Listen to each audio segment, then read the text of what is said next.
Bismillahirrahmanirrahim. Assalamualaikum warahmatullahi wabarakatuh. Bapak dan Ibu serta saudara-saudara pemuda-pemudi Islam jemaah salat zuhur Masjid Raya Syekh Ahmad Khatib Al-Minangkabawi Provinsi Sumatera Barat yang hadir pada siang hari ini, yang kami hormati, yang kami muliakan. Sebelum kita mengumandangkan iqamah, sebagaimana biasanya kita mendengarkan terlebih dahulu tausiah zuhur dari guru-guru kita kurang lebih 15 menit, sembari menunggu saudara-saudara kita yang sedang berwudu atau yang sedang menuju Masjid Raya ini untuk ikut sholat zuhur berjamaah bersama kita. Pada siang hari ini yang akan memberikan tausiah zuhur adalah Al-Ustaz Adrian Fauzi MPD. Alhamdulillah beliau telah bersama kita di ruangan Masjid Raya ini. Untuk itu kita mengucapkan banyak terima kasih kepada beliau. Bapak dan Ibu serta saudara yang kami muliakan, marilah kita dengarkan secara bersama tausiah zuhur yang disampaikan oleh Al-Ustaz Adrian Fauzi MPD. Kepada beliau dengan segala hormat kita persilahkan. Sekian dari kami. Wassalamualaikum warahmatullahi wabarakatuh.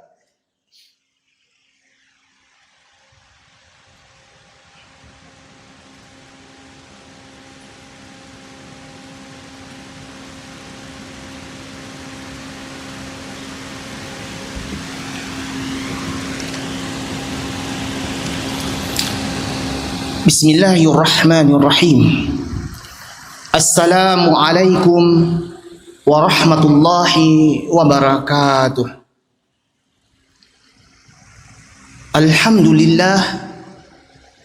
Alhamdulillahi rabbil alamin. Wassalatu wassalamu ala asrafil anbiya wa mursalin wa ala alihi wa ashabihi ajma'in. Ashhadu an la ilaha illallah wa ashhadu anna Muhammadar Rasulullah. Allahumma salli ala Muhammad wa ala ali Muhammad. Ya ayyuhallazina amanu taqullaha haqqa tuqatih wa la tamutunna illa wa antum muslimun. Qala Allah Ta'ala fil Qur'anil Karim. A'udzu billahi minasy syaithanir rajim. Bismillahirrahmanirrahim. Qul huwallahu ahad. Allahus samad. Lam yalid wa lam yulad wa lam yakul lahu kufuwan ahad. Shadaqallahul azim. Sidang jamaah salat zuhur yang dirahmati Allah. Segala puja dan puji kita panjatkan kehadirat Allah Azza wa Jalla yang telah melangkahkan kaki kita, baik itu dari rumah kita masing-masing maupun dari tempat bekerja kita. Ini suatu nikmat yang Allah titipkan kepada dada kita, yaitu iman. Karena ada iman, lalu kita bertakwa kepada Allah. Hubungan iman dan takwa tidak bisa dilepaskan. Imanlah yang membentengi orang dari perbuatan keji. Imanlah yang membentengi orang dari perbuatan-perbuatan yang dilarang oleh Allah. Imanlah yang membentengi orang mencegah perbuatan yang buruk. Maka pada hari ini dada-dada kita masih dititipkan keimanan oleh Allah. Tanda-tanda kita beriman. Pada siang kali ini kita hadir di rumah Allah dalam rangka melaksanakan sholat fardu zuhur berjamaah insyaallah. Tentu ini kita bersyukur kepada Allah. Yang kedua, kita bersyukur kepada Allah dan mengucapkan alhamdulillahi rabbil alamin. masih diberikan kepada kita kesehatan. Sehingga kalau kita sakit tentu kita tak mampu sampai ke sini. Kalau kita sakit tentu kita tidak bisa melangkahkan kaki, mayungkan tangan kita menuju rumah Allah ini. Allah masih berikan kepada kita kesehatan. Ini satu nikmat, wajib kita syukuri. Karena bahwasanya kita di dunia ini telah diponis oleh Allah Azza wa Jalla dengan punisan mati. Pangkat tertinggi kita hanya mati. Dan kita pasti akan mati. Dan Allah telah ponis kita. Kullu nafsin za'iqatul maut. Setiap yang bernyawa pasti mati. Lantas apa yang buat kita berbangga diri atas jabatan kita? Atas kegagahan kita? Kegantengan kita? Harta, rumah? Semuanya akan dihisap di hadapan Allah Subhanahu wa taala. Tidak satu pun yang lepas dari hisapnya. Ada sebuah al-kisah jamaah salat zuhur yang dirahmati Allah tentang sebuah ketakwaan. Salah satu sahabat Rasulullah sallallahu alaihi wasallam bernama Julaibib. Mungkin kita pernah mendengar al-kisah Julaibib. Dia tidak dipandang. Dia tidak dihargai. Tetapi dia taat kepada Allah. Dia tidak mempunyai rumah. Dia hitam, pendek, bungkuk, tidak mempunyai sendal. Dia tidak tahu dari kalangan mana dia dilahirkan. Dia hanya tinggal di emperan Masjid Nabawi di kota Madinah. Tetapi dia sangat taat kepada Allah. Walaupun di kota itu orang mengucilkannya, meminggirkannya, tidak ada yang mau berteman dengannya. Tetapi Allah mengangkat derajatnya. Rasulullah menanyakan kepadanya atas ketaatannya, apakah engkau ingin menikah Julaibib? Julaibib mengatakan, mana mungkin ada seorang wanita yang mau menikahinya. Mana mungkin ada seorang wanita yang mau menikah dengannya. Dia hitam, pendek, kurus, bungkuk, tidak mempunyai rumah, dan tidak tahu dari keturunan mana dia dilahirkan. Allah angkat derajatnya jemaah. Rasulullah tanyakan, apakah engkau ingin menikah Julaibib? Lalu Rasulullah meminang salah satu kaum Ansar, putri yang paling cantik di negeri itu, terkemuka kecantikannya. Rasulullah datang ke rumahnya, meminang putrinya, diketuk pintunya, Assalamualaikum, masuk. Apa gerangan tujuan maksud Rasulullah ingin meminang putrinya? Tentu malam itu ibu dan ayahnya mendengarkan pinangan itu bukan untuk Rasulullah tapi untuk Julaibib, terkejut. Tidak langsung menerimanya. Dia pikir-pikir dulu. Akhirnya Rasulullah pulang tanpa membawa kabar berita. Ternyata paginya didatangi, ditemui oleh putri tercintanya yang cantik tadi. Rasulullah, ya Rasulullah, tadi malam aku melihat engkau datang ke rumahku. Aku ingin menerima pinanganmu yang kau tawarkan tadi malam kepada aku untuk Julaibib.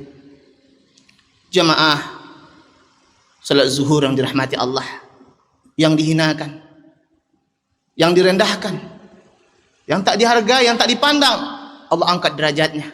Mudah saja bagi Allah mengangkat dan menjatuhkan. Singkat cerita, dia akan menikah Julaibib dengan putri Ansor tadi, keturunan Ansor. Ketika itu ada panggilan jihad berperang, besok dia menikah, hari ini ada panggilan perang. Julaibib pertama kali ingin ikut berperang dengan Rasulullah. Dia ingin ikut berperang. Selanjutnya dalam pertempuran perang, pada saat itu Rasulullah melarang, jangan ikut ya Julaibib, besok kau akan menikah. Tapi Julaibib bersikeras untuk ikut. Akhirnya Julaibib dipersilahkan ikut karena dia bersikeras untuk ikut berjihad berperang dengan Rasulullah. Dalam pertempuran perang Julaibib membunuh 7 orang musuh dan Julaibib meninggal dunia. Jamaah salat zuhur dirahmati Allah, apa yang terjadi jamaah? Ternyata ketika itu setelah pertempuran Rasulullah mencari Julaibib. Mana Julaibib? Dicari ke pasukan perang. Ternyata Julaibib telah meninggal dunia. dan membunuh 7 orang musuh. Dan ketika itu Rasulullah mengatakan Julaibib telah masuk surga. Tak lama ditunggu oleh bidadari-bidadari surga. Tak lama nama-namanya diceritakan oleh penduduk surga. Di dunia dia tak dihargai, di dunia dia tak dipandang, tetapi penduduk surga mengenalnya. Jemaah zuhur rahmati Allah, apalah arti dunia ini sebentar dibandingkan dengan kehidupan akhirat. Akramun nasi atqahum, kata Rasulullah, manusia yang paling mulia adalah yang paling bertakwa. Apalah arti kehidupan sebentar di sini dibandingkan jam akhirat 1000 tahun di dunia ini hanya 1 hari di akhirat. Andaikan 63 tahun umur kita, baru 1 jam lebih 5 menit kita hidup di akhirat baru. Betapa singkatnya kehidupan di sini. Baru kemarin rasanya kita sekolah, baru kemarin rasanya kita masih muda, hari ini kita banyak dah tua. Maka oleh sebab itu jemaah salat zuhur dirahmati Allah, taatlah kepada Allah, sabarlah sebentar berketaatan kepadanya, sabarlah sebentar beribadah kepadanya. Bahwasanya orang-orang yang sabar atas ketaatan kepada Allah, Allah pasti akan menjaganya, Allah pasti akan melindunginya, Allah pasti akan mengangkat derajatnya di dunia dan di akhirat nanti. Yakinlah, Allah tidak akan menyia-nyiakan hambanya yang bertakwa kepadanya. Pada akhirnya di dunia ini akan kita tinggalkan, kita akan mati. Kita datang di Allah Subhanahu wa taala mati. Saat sakaratul maut sampai pada diri kita, jabatan yang tinggal akan segera diambil alih oleh orang lain. Harta akan dibawa oleh orang lain. Jasad ini akan segera dilaksanakan fardu kifayahnya. Dimulai dengan memandikan, dilanjutkan menyolatkan, dilanjutkan mengantarkan ke kubur. Kuburan dikali kita dimasukkan ke dalamnya seorang diri tanpa ada teman dalam kubur itu, kecuali amal dan ketakwaan kita. Setelah kuburan dikali kita dimasukkan, harta yang mati-matian hari ini kita cari, siang dan malam sibuk mencari harta, berupaya bagaimana jabat ini dapat sama kita, tak tahu halal haram kita hantam. Tunggulah sisaan Allah nanti di akhirat. Maka apa gunanya uang? Padahal rezeki yang perlu kita hanya untuk makan yang kita pakai saja, selebihnya tinggal di rumah. Maka sebab itu mari kita pikirkan untuk kehidupan kita yang abadi alam akhirat. Mari kita pikirkan untuk kehidupan kita yang abadi, yang kekal, yaitu akhirat. Sidang jemaah salat zuhur dirahmati Allah, dalam surah Al-Fatihah kita sering mengucapkan kalimat Iyyaka na'budu wa iyyaka nasta'in. Hanya kepada Engkau lah kami menyembah, dan hanya kepada Engkau lah kami memohon pertolongan. Semoga kalimat itu betul-betul teraplikasikan dalam kehidupan kita sehari-hari. Tidak ada selain Allah yang kita sembah, tidak ada selain pada Allah yang kita agungkan. Hanya Allah satu tempat kita meminta dan memohon, tempat kita berlindung dan berserah diri. Tidak ada Allah selain, tidak ada Tuhan selain Allah. Semoga kultum yang singkat ini bisa menambah ketakwaan kita kepada Allah, menambah ketaatan kita kepadanya, mengingatkan diri kita bahwa kita akan tinggalkan dunia ini. Kita akan pergi ke kampung yang abadi, kampung halaman kita. Maka oleh sebab itu jangan sekali-kali menzolimi orang yang lemah, memakan hak anak yatim, memakan hak fakir miskin. Sungguh berat siksaannya nanti di akhirat. Sabarlah sebentar dalam ketaatan, sabarlah sebentar beribadah kepada Allah. Fa'tabiru ya uli absar la'allakum turhamun. Assalamualaikum warahmatullahi wabarakatuh.